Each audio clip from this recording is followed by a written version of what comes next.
दोस्तों, आज की हमारी मूवी का नाम है अम्मू। और ये एक ऐसा थ्रिलर ड्रामा है जो आपको शुरू से लेकर आखिर तक हिलाकर रख देगा। कहानी में दिखाया गया है कि हद से ज्यादा गुस्सा किसी भी हंसते खेलते परिवार की खुशियां ही बर्बाद कर सकता है। और इस कहानी में तो अम्मू नाम की लड़की के साथ भी कुछ ऐसा ही होता है। इस वीडियो को देखने के बाद आप 10 बार सोचोगे शादी के लिए। बाकी जिन्होंने किसी ऐसे इंसान से शादी करने की ऑलरेडी ये गलती कर दी है, तो वो लोग बहुत ही अच्छे से ये कहानी रिलेट कर पाएंगे। दोस्तों, वीडियो अंत तक देखना, बिकॉज इस फिल्म की एंडिंग आपको बहुत पसंद आएगी। तो चलिए स्टार्ट करते हैं आज की एक्सप्लेनेशन। कहानी शुरू होती है एक कपल से। लड़की का नाम है अम्मू और लड़के का नाम रवि, जो पेशे से एक पुलिस इंस्पेक्टर है। दोनों की कुछ ही समय पहले शादी हुई है और शुरुआत में उनकी जिंदगी किसी फिल्मी रोमांस से कम नहीं लगती। रवि अम्मू पर जान छिड़कता है और अम्मू भी अपने पति से बेहद प्यार करती है। शादी के बाद दोनों अपने नए घर में शिफ्ट हो जाते हैं। अगले ही दिन अम्मू अपने पति को सरप्राइज देने के लिए खुद पुलिस स्टेशन में लंच लेकर पहुंच जाती है। रवि को यह छोटा सा प्यार भरा जेस्चर बहुत अच्छा लगता है। लेकिन घर लौटते वक्त अचानक उसे याद आता है कि अम्मू काफी दिनों से सिलाई मशीन की फरमाइश कर रही थी। तो रास्ते में ही वो उसके लिए मशीन खरीद लाता है, ताकि घर पर अकेले रहने के दौरान उसे बोरियत ना हो और कुछ करने को मिले। उधर पुलिस स्टेशन में रवि को एक औरत शिकायत करती हुई मिलती है कि कुछ लड़कों ने उसकी बेटी को बेरहमी से पीटा है। ये सुनकर रवि तुरंत एक्शन में जाता है और अपनी टीम को कहता है कि आज से नाइट पेट्रोलिंग बढ़ा दो और जिस पर भी जरा सा शक हो उसे स्टेशन में उठा लाओ। इधर अम्मू के घर उसकी पड़ोस लीनी मिलने आती है। सिलाई मशीन देखकर वो हंसकर कहती है, तुम्हारा हस्बैंड तुमसे सच में बहुत प्यार करता है। एक बार कहा और मशीन ले आया। तभी अचानक अम्मू के फोन की घंटी बजती है। कॉल रवि की होती है, लेकिन इस बार उसका लहजा पहले जैसा मीठा नहीं होता। वो गुस्से में बोलता है, कहां मर गई थी तुम? आज मेरा लंच कहां है? अम्मू घबराकर कहती है कि आज तो उसने कहा ही नहीं था लंच लाने के लिए, इसलिए वो नहीं लाई। रवि ताना मारते हुए कहता है, तो क्या आज मैं भूखा मरूं? हर छोटी बात भी अब मुझे बतानी पड़ेगी क्या? ये सुनते ही अम्मू बिना देर किए जल्दी से लंच बनाती है और पुलिस स्टेशन पहुंच जाती है। लेकिन रवि का गुस्सा अभी भी ठंडा नहीं हुआ था। वो कहता है, मैंने तुम्हें सिलाई मशीन क्या दिला दी? तुम मेरे लिए लंच लाना ही भूल गई। बड़ी मेहरबानी की आज तुमने मुझ पर। अम्मू रिक्वेस्ट करती है कि प्लीज, मुझे नहीं पता था आज आपको लंच चाहिए होगा। लेकिन रवि जिद में लंच से इनकार कर देता है और अम्मू मायूस होकर खाना वापस घर ले आती है। रात में जब रवि घर लौटता है तो अम्मू फिर उसके लिए खाना लगाती है, लेकिन रवि कहता है, मुझे भूख नहीं है, तुम ही खा लो अपना खाना। रवि का ये बदला हुआ रवैया देखकर अम्मू सोच में पड़ जाती है कि आखिर अचानक रवि को हो क्या गया है। शायद पुलिस स्टेशन के काम का दबाव होगा। अगले दिन रवि अपने दोस्तों के साथ एक पार्टी में होता है। सबके बीच वो मजाक में दोस्त से कहता है, तू कितना किस्मत वाला है, तेरी वाइफ तुझे बहुत प्यार करती है और मेरी देख, एक दिन लंच लाती है, दूसरे दिन भूल जाती है, उसे मेरी कोई फिक्र ही नहीं। इतने लोगों के बीच अपनी इंसल्ट सुनकर अम्मू का दिल टूट जाता है। रात में जब दोनों घर लौट रहे होते हैं, अम्मू बाइक रुकवाकर रवि से पूछती है, आपने सबके सामने मेरी बेइज्जती क्यों की? रवि कहता है, अरे यार, ये सब मजाक था, इतना दिल पर क्यों लेती हो? लेकिन अम्मू कहती है, आपको पता भी है कि मैं हर वक्त आपके बारे में सोचती रहती हूँ। आपको क्या पसंद है, क्या नापसंद, सबका ध्यान रखती हूं मैं। लेकिन क्या कभी आपने सोचा कि मुझे क्या अच्छा लगता है? रवि गुस्से में उसे रोकते हुए कहता है, बहस मत करो, बाइक पर बैठो और चलो घर। लेकिन अम्मू कहती है, बिल्कुल नहीं, पहले इस बात का जवाब दो, उसके बाद ही मैं चलूंगी। रवि ये सब नाटक समझकर वहीं अम्मू को छोड़कर गुस्से में अकेले घर लौट जाता है। थोड़ी देर बाद अम्मू पैदल ही घर पहुंचती है। दरवाजा खोलते ही रवि ताना मारते हुए कहता है, आ गई अकल ठिकाने तुम्हारी। अम्मू भी अब चुप नहीं रहती। वो कहती है, अगर दोबारा कभी मुझे ऐसे रास्ते में अकेला छोड़ा तो मैं कभी भी इस घर में वापस नहीं आऊंगी। अम्मू की ये बात सुनते ही रवि गुस्से में अपने खाने की प्लेट उठाकर उसी पर फेंक देता है। प्लेट अम्मू से टकराती है और खाना जमीन पर बिखर जाता है। कुछ ही सेकंड में रवि को अपनी गलती का एहसास होता है। वह पास आकर हाथ जोड़ते हुए कहता है, सॉरी अम्मू, सॉरी, मेरा वो मतलब नहीं था, बस गुस्सा आ गया था। लेकिन अम्मू अब कंफ्यूज और डरी हुई थी। उसे यकीन नहीं हो रहा था कि क्या ये वही शख्स है जिससे उसने शादी की थी। अगले दिन अम्मू के मम्मी पापा आते हैं। अम्मू के मम्मी पापा कर्जे में थे, तो रवि एक चेक काट के देता है हेल्प के लिए। वो बस खुद को अच्छा बताने की कोशिश कर रहा था। अम्मू भी उसका बर्ताव समझ नहीं पा रही थी कि आखिर चीज क्या है ये। कभी गुस्से में रात को बाहर अकेले छोड़ देता है, तो कभी बेवजह प्यार करता है, और अब ये पैसे दे रहा है। अकेले में अम्मू अपनी माँ से लिपट कर रोने लगती है। आपने इतनी जल्दी मेरी शादी क्यों कर दी? शायद मुझे शादी करनी ही नहीं चाहिए थी, मैं आपके पास ही ठीक थी। ये बात रवि भी चुपके से सुन लेता है। गुस्से में रवि उठकर जाने लगता है। लेकिन अम्मू कहती है, मेरे मम्मी पापा पहली बार घर आए हैं, तुम ऐसे चले गए तो क्या सोचेंगे वो? सबके सामने तमाशा न हो, इसलिए उसका हाथ पकड़कर रोक लेती है और उसकी बाइक की चाबी भी अपने पास रख लेती है। रवि बिना सोचे समझे अम्मू को जोरदार थप्पड़ जड़ देता है। अम्मू शॉक्ड रह जाती है। आखिरकार इसने अपना असली चेहरा दिखा ही दिया। अम्मू तुरंत रोते हुए जाने लगती है, लेकिन रवि पीछे से भागते हुए जाता है और अम्मू को पकड़ लेता, क्योंकि अगर वो रोते हुए अंदर गई तो मम्मी पापा को भी पता चल जाएगा। अब क्योंकि रवि सबके सामने खुद की इमेज साफ रखता है, तो वो ऐसा नहीं होने दे सकता था। रवि कहता है, सॉरी अम्मू, प्लीज माफ कर दो, मैं हाथ उठाना नहीं चाहता था, प्लीज मुझे माफ कर दो। अम्मू आईने में खुद को देखती है। साफ साफ उसके गाल पर लगे थप्पड़ के निशान दिख रहे थे। उसका गाल भी सूज गया था। बेचारी अम्मू मेकअप करके उस निशान को छुपा लेती है ताकि किसी को पता ना चले। थोड़ी देर बाद सब लोग मंदिर जाते हैं। वही मौका पाकर अम्मू अपनी मां से कह देती है कि रवि ने मुझे थप्पड़ मारा। उसको उम्मीद थी कि मां उसे गले लगाएगी, समझेगी, लेकिन मां पूछती है, तुमने ऐसा क्या कर दिया कि रवि को हाथ उठाना पड़ा? अम्मू हैरान रह जाती है। आपने कैसे मान लिया कि गलती मेरी ही है? मां कहती है, देख बेटा, मैं नहीं जानती कि इस बात पे मैं तुझे क्या सलाह दूं।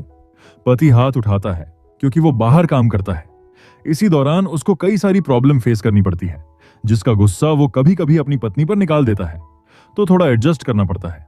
अम्मू हैरान रह जाती है क्योंकि उसकी मां ही ऐसी बात कर रही है, लेकिन तभी मां कहती है, मुझे ये सलाह मेरी मां ने दी थी और शायद उनको भी ये सलाह उनकी मां से मिली होगी, लेकिन मैं तुमको ये सलाह नहीं दूंगी।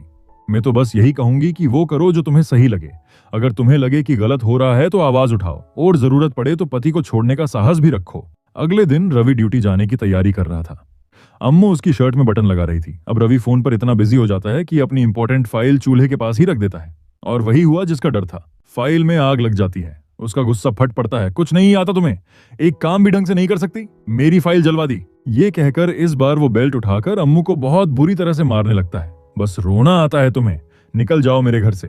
शाम को वापस आने पे मुझे तेरी शक्ल नहीं दिखनी चाहिए। जख्मी हालत में अम्मू अपना सामान उठाकर बस स्टैंड पहुंचती है। बेचारी अम्मू बहुत रोती है। इसकी हालत देखकर तो मुझे तरस आ रहा था। वहां बगल में बैठा एक भिखारी उसकी हालत देखकर समझ जाता है। वह धीरे से कहता है, डरो मत बेटी, खुद के लिए जीना शुरू करो। गलत अगर वो है तो दोष खुद को क्यों दे रही हो? लेकिन अब हालत ये थी कि अम्मू खुद को ही दोष देने लगी थी। उसे लग रहा था शायद सच में गलती उसी की है, और यही सोचकर वो फिर से रवि के घर वापस लौट आती है। रात को जब रवि घर लौटता है तो अम्मू को देखकर ताना मारते हुए कहता है, क्या तुम सच में मुझे छोड़कर जाने वाली थी? अम्मू कहती है, हाँ, मैंने सोच लिया था कि अब कभी नहीं लौटूंगी, लेकिन मैं जा ही नहीं पाई। मैं आपसे बहुत प्यार करती हूँ, आपके बिना रहना ही नहीं आता। ये सुनकर रवि का गुस्सा भी ठंडा पड़ जाता है। दोनों वापस पहले जैसा बर्ताव करने लगते हैं और रात किसी तरह नॉर्मल गुजरती है। लेकिन अगले ही दिन रवि का तेवर फिर बदल जाता है। अब रोज का यही सिलसिला हो गया था। एक दिन प्यार तो दूसरे दिन झगड़ा। अम्मू ये सब अपने मम्मी पापा को भी नहीं बता पाती थी। वो बस चुपचाप सब सहती जा रही थी, अंदर ही अंदर टूटती जा रही थी। अब शादी को काफी टाइम हो चुका था। रवि अब जिद पकड़ चुका था कि उसे बच्चा चाहिए, लेकिन अम्मू अभी तैयार नहीं थी। उसे तो ये भी नहीं पता था कि ये रिश्ता कल तक चलेगा भी या नहीं। बच्चे की बात को लेकर भी दोनों में खूब झगड़े होने लगे। रवि को शक होने लगा कि शायद अम्मू किसी के बहकावे में आ गई है या जानबूझकर प्रेग्नेंट नहीं होना चाहती। इसी शक में वह घर में एक रिकॉर्डिंग डिवाइस छुपा देता है ताकि अम्मू की हर बात सुन सके। कुछ दिनों बाद जब अम्मू डॉक्टर के पास जाती है तो उसे पता चलता है कि वह सच में प्रेग्नेंट हो चुकी है। लेकिन अम्मू डॉक्टर से कहती है, प्लीज रवि को मत बताना। अब डॉक्टर भी उसकी हालत समझकर रवि से कहती है कि अम्मू अभी कंसीव करने की हालत में नहीं है, उसकी केयर करो ताकि वो जल्दी हेल्दी हो। लेकिन ये बात सुनकर रवि पूरी तरह भड़क उठता है। घर पहुंचते ही वह अम्मू पर टूट पड़ता है और बुरी तरह से मारता है। एक रात पड़ोसी लीनी को रवि के घर से रोने की आवाज सुनाई देती है। वह तुरंत दरवाजे पर पहुंचती है और पूछती है, क्या अंदर सब ठीक है? रवि झूठ बोल देता है कि शायद आवाज किसी और घर से आ रही होगी। अगले दिन जब रवि ड्यूटी पर होता है तब दोनों फिर से रवि के घर आते हैं, लेकिन इस बार अम्मू साहस करके दोनों को अंदर बुलाती है और पहली बार वह खुलकर सब कुछ बता देती है। बेचारी खूब रोती है। उसको देखकर तो ये दोनों भी इमोशनल हो जाते हैं। सत्या उसे सलाह देता है कि तुम्हें डीसीपी के पास शिकायत करनी होगी। अम्मू हिम्मत जुटाकर डीसीपी ऑफिस पहुंचती है, लेकिन वहां मौजूद एक चापलूस कांस्टेबल तुरंत ही रवि को खबर कर देता है कि आपकी वाइफ यहां आपके खिलाफ शिकायत करने आई है। कुछ ही देर में रवि भी वहां पहुंच जाता है। वह अम्मू और सत्या को एक कमरे में ले जाता है और प्यार से पूछता है, क्या तुम सच में मेरी शिकायत करने आई थी? रवि गुस्से में अम्मू की ओर देखता है। सच बताओ अम्मू, क्या मैं तुम्हें मारता हूं? डर के मारे अम्मू ना में जवाब दे देती है। रवि मुस्कुराता है और उसका हाथ पकड़कर घर लेके चला जाता है। अगले सीन में हमें प्रभु नाम का शख्स दिखाया जाता है, एक कैदी जो 2 लोगों के मर्डर के जुर्म में जेल में बंद था। हाल ही में उसे पैरोल पर बेल मिली थी क्योंकि कुछ दिनों बाद उसकी बहन गीता की शादी होने वाली थी। हालांकि गीता उससे नाराज थी और अभी तक उसने प्रभु को माफ नहीं किया था। बेल के नियम के मुताबिक प्रभु को सुबह शाम रवि के पुलिस स्टेशन आकर रजिस्टर में साइन करना पड़ता था। बेल मिलने की खुशी में प्रभु एक बार में जाता है। वहां कुछ लोग उसकी बहन के बारे में गंदी बातें करने लगते हैं। प्रभु गुस्से में उन सबकी पिटाई कर देता है। वही लोग पुलिस स्टेशन पहुंचकर उसकी शिकायत कर देते हैं। रवि उस कंप्लेंट को देखकर प्रभु की बेल कैंसिल करने का लेटर तैयार करने लगता है। प्रभु हाथ जोड़कर कहता है, सर प्लीज ऐसा मत करो, मेरी बहन की शादी होने वाली है, आप जो बोलोगे मैं वो करूंगा, बस मेरी बेल कैंसिल मत कीजिए। लेकिन रवि उसकी एक भी बात नहीं सुनता और लेटर आगे भेज देता है। ये देखकर प्रभु खुद पर काबू नहीं रख पाता और रवि को धक्का दे देता है और रवि जाकर सीधा टेबल पर जा गिरता है। बस फिर क्या, रवि और बाकी कांस्टेबल मिलकर उसे पकड़कर बांध देते हैं और सर्फ एक्सेल से धोना शुरू कर देते हैं। अम्मू टिफिन लेकर आई थी तो ये सब कांड होते हुए वो भी देख रही थी। थोड़ी देर बाद खबर आती है कि डीसीपी सर पुलिस स्टेशन में इंस्पेक्शन के लिए आने वाले हैं। रवि घबरा जाता है क्योंकि उस वक्त अम्मू भी स्टेशन में मौजूद होती है। डीसीपी को किसी भी हालत में प्रभु नहीं दिखना चाहिए, इसलिए रवि दोनों को जबरदस्ती उठाकर एक छोटे से बाथरूम में बंद कर देता है। अंदर बंद होते ही अम्मू प्रभु से पूछती है, क्या तुम भी उसके हाथों पिटकर आए हो? प्रभु हंसकर कहता है, ये तो रोज का रूटीन है मेरा। अम्मू एक गहरी सांस लेकर कहती है, हम दोनों में से कोई भी अकेले रवि का कुछ नहीं बिगाड़ सकता। और फिर वह अपनी पूरी कहानी प्रभु को सुना देती है। आंखों में नफरत और हिम्मत लेकर अम्मू कहती है, मैं तुम्हें यहां से भागने में मदद करूंगी ताकि तुम अपनी बहन की शादी अटेंड कर सको, लेकिन बदले में तुम्हें मेरी मदद करनी होगी रवि को उसकी असली जगह दिखाने में। प्लान के मुताबिक अगले दिन प्रभु जेल से भाग निकलता है। इस फाइट में अम्मू ही नहीं, कांस्टेबल सत्या भी उसकी मदद करती है। रवि को पता चलते ही वह पूरे पुलिस स्टेशन को सर पर उठा लेता है। वो सबको ऑर्डर देता है कि जहां भी प्रभु छुपा है उसको ढूंढ कर लाओ। लेकिन कोई नहीं जानता कि प्रभु अम्मू के ही घर में छुपा बैठा है। अम्मू जानती थी कि रवि पूरा शहर छान मारेगा, लेकिन अपने ही घर की तलाशी कभी नहीं लेगा। पूरे इलाके में छापेमारी होती है, लेकिन प्रभु पकड़ में नहीं आता। रवि टेंशन में डूब जाता है। उधर प्रभु के गायब होने की खबर उसके जानने वालों तक पहुंच जाती है। लोग पुलिस स्टेशन के बाहर धरना देने बैठ जाते हैं क्योंकि प्रभु रोज साइन करने आता था और अब घर वापस नहीं लौटा था। लोगों को शक है कि शायद पुलिस ने उसे ही गायब कर दिया है। एक वक्त में यह खबर आग की तरह फैलती है और डीसीपी तक पहुंच जाती है। वो तुरंत स्टेशन पहुंचते हैं और गुस्से में रवि से कहते हैं, सुनो रवि, कुछ ही दिनों में प्रभु की बहन गीता की शादी है। वो अपनी बहन के लिए जरूर आएगा। तुम्हारे पास बस एक ही मौका है, शादी में पहुंचकर उसे पकड़ लो, वरना मैं तुम्हें सस्पेंड कर दूंगा। धरने में अब खुद गीता भी शामिल हो जाती है। जब ये बात प्रभु तक पहुंचती है कि मेरी बहन मेरे लिए धरने पर बैठी है, तो उसकी आंखें भर आती हैं। अम्मू प्रभु से कहती है, अब इस खेल को यही खत्म कर देते हैं। कल सुबह तुम डीसीपी के पास जाकर खुद ही सरेंडर कर दो। इससे तुम्हें अपनी बहन की शादी में जाने का मौका भी मिल जाएगा। मेरे चक्कर में यहां मत फंसे रहो, मेरा क्या, मैं तो यहां रहकर रवि का टॉर्चर सह लूंगी। और ये कहते हुए अम्मू उसे बाहर भेज देती है। लेकिन कुछ ही देर में प्रभु वापस लौट आता है। वह अम्मू के सामने खड़ा होकर कहता है, आपने मेरी मदद की, अब मेरा भी फर्ज बनता है कि मैं आपकी मदद करूंगा। जब तक आपकी समस्या खत्म नहीं होती, मैं कहीं नहीं जाऊंगा। अगले दिन प्रभु की बहन धरना देते हुए शादी कर लेती है। रवि चुपचाप खड़ा है। उसे यकीन है कि प्रभु आएगा और वह उसे पकड़ लेगा, लेकिन प्रभु नहीं आता और रवि समझ जाता है कि अब मेरी नौकरी गई। डर के मारे वह तुरंत सीसीटीवी फुटेज डिलीट करने लगता है जिसमें पुलिस वालों ने मिलकर प्रभु को पीटा था। उसे पता है, अगर ये फुटेज डीसीपी के हाथ लग गई तो मामला और बिगड़ जाएगा, क्योंकि अगर ये लीक हुआ तो उसके साथ साथ दूसरे ऑफिसर्स भी सस्पेंड होंगे। लेकिन फुटेज डिलीट करते समय उसे कुछ और ही दिख जाता है। वो देख लेता है कि जरूर अम्मू और प्रभु के बीच कुछ ना कुछ खिचड़ी पक रही थी। रवि तुरंत अपना फोन निकालकर अपने घर की ऑडियो रिकॉर्डिंग्स सुनता है और उसी वक्त प्रभु की आवाज सुनाई देती है।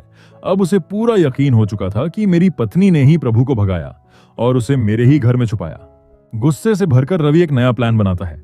वह अपने कुछ आदमियों को धरने में शामिल कर देता है और इशारा मिलते ही वो लोग पुलिस पर पत्थर फेंकना शुरू कर देते हैं। मौका पाकर पुलिस पलटवार करती है, लाठियां चलने लगती हैं और धरना हिंसक दंगा बन जाता है। इस अफरा तफरी में पुलिस वाले अंदर घुसकर सीसीटीवी कैमरे तोड़ डालते हैं ताकि कोई सबूत न बचे और इल्जाम भी धरना देने वालों पे लगे। दरअसल ये पूरा गेम रवि ने पहले से ही प्लान कर रखा था, ताकि अगर कभी कोई उस दिन की सीसीटीवी फुटेज मांगे तो वो साफ साफ बहाना मार सके कि धरने वाले अंदर घुसे, कैमरे तोड़े और उड़ा ले गए। इस तरह वो अपनी सच्चाई हमेशा के लिए मिटाना चाहता था, लेकिन किस्मत को कुछ और ही मंजूर था। प्लान पूरा होने के बाद रवि सीधे घर पहुंचता है और गुस्से में अम्मू से पूछता है, बोल प्रभु कहाँ है? मैंने उसके कदमों की आवाज सुनी है इस घर में। अम्मू मासूम बनकर कहती है, मुझे नहीं पता, प्लीज मुझे मत मारो, मैं प्रेग्नेंट हूँ। रात को जब रवि सो जाता है तो अम्मू करवटों में उलझी रहती है। उसके मन में बस एक ही सवाल था कि रवि को कैसे पता चला कि प्रभु यही छुपा है। तभी उसे याद आता है, जरूर उसने घर में कहीं कोई रिकॉर्डिंग डिवाइस छुपा रखी है। अम्मू तुरंत जागती है और पूरे घर की तलाशी लेती है। कुछ देर बाद उसे वो छुपा हुआ रिकॉर्डर मिल जाता है और वो उसे अपने पास रख लेती है। अगली सुबह रवि चाय लेकर अम्मू के सामने बैठता है, लेकिन इस बार हालात पलट चुके होते हैं। पहले जो अम्मू उसकी नजरों से भी डरती थी, आज उसी की आंखों में आंखें डालकर बात करती है।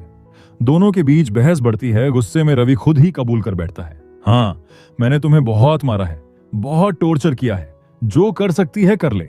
रवि को बिल्कुल भी अंदाजा नहीं था कि उसकी इन बातों को अम्मू ने रिकॉर्ड कर लिया है। अब रवि को पता चल जाता है, लेकिन अब वो कुछ नहीं कर सकता, क्योंकि उस रिकॉर्डिंग को प्रभु लेकर निकल जाता है। रवि की बैंड अच्छे से बच चुकी थी। रवि अम्मू को खूब गालियां देने लगता है। इसके बाद हमें डीसीपी का ऑफिस दिखाया जाता है। रवि के अंदर आते ही उसे किसी मुजरिम की तरह ट्रीट किया जाता है और वहां बैठा दिया जाता है। हैरानी की बात तो यह थी कि प्रभु पहले से ही वहां मौजूद होता है। प्रभु तो हंस हंस के लौटपोट हो रहा था। अपने ऊपर प्रभु को हंसता देख रवि को बहुत गुस्सा आता है, लेकिन वो अब कुछ भी नहीं कर सकता था। कुछ ही देर में अम्मू भी अपनी शिकायत लेकर वहां पहुंच जाती है। रवि तुरंत गिड़गिड़ाने लगता है, अम्मू प्लीज ऐसा मत करो, मेरा करियर बर्बाद मत करो, मैं मानता हूं मुझसे गलती हुई। लेकिन इस बार अम्मू का दिल नहीं पिघलता। वो साफ साफ कहती है कि मैंने कितनी बार तुमसे इस तरह से माफी मांगी थी, लेकिन तुमने एक बार भी मुझ पे तरस नहीं खाया और बस जानवरों की तरह मारते रहे। इतना कहकर वो सामने बैठे डीसीपी को रिकॉर्डिंग सुनाती है। रवि के सारे राज अब दुनिया के सामने उजागर हो जाते हैं। डीसीपी तुरंत रवि को सस्पेंड कर देता है और अगले ही पल उसे जेल भेज दिया जाता है। इसी पल से अम्मू अपने एक नए जीवन की शुरुआत करती है। दोस्तों, इसको कहते हैं बदला लेना, क्योंकि अब उसके पास डाइवोर्स लेने के लिए अच्छा रीजन भी था और गुनहगार सलाखों के पीछे। रीजन तो पहले भी था डाइवोर्स का, लेकिन बाद में रवि उसे जीने नहीं देता। तो इस मूवी का नाम अम्मू नहीं बल्कि बदला होना चाहिए था। खैर, हालात से जंग लड़कर अम्मू ने एक दरिंदे को सजा दिलाई थी। बाकी दोस्तों, आपके क्या विचार है इस तरीके की घटनाओं को लेकर, मुझे कमेंट करके जरूर बताइएगा। अगर आपको ये कहानी और हमारा एक्सप्लेनेशन पसंद आया हो तो वीडियो को लाइक जरूर करें और चैनल को सब्सक्राइब कर दें, क्योंकि हम रोज आपके लिए ऐसी ही जबरदस्त कहानियां लेकर आते हैं। मिलते हैं नई फिल्म और नई स्टोरी के साथ, तब तक के लिए धन्यवाद।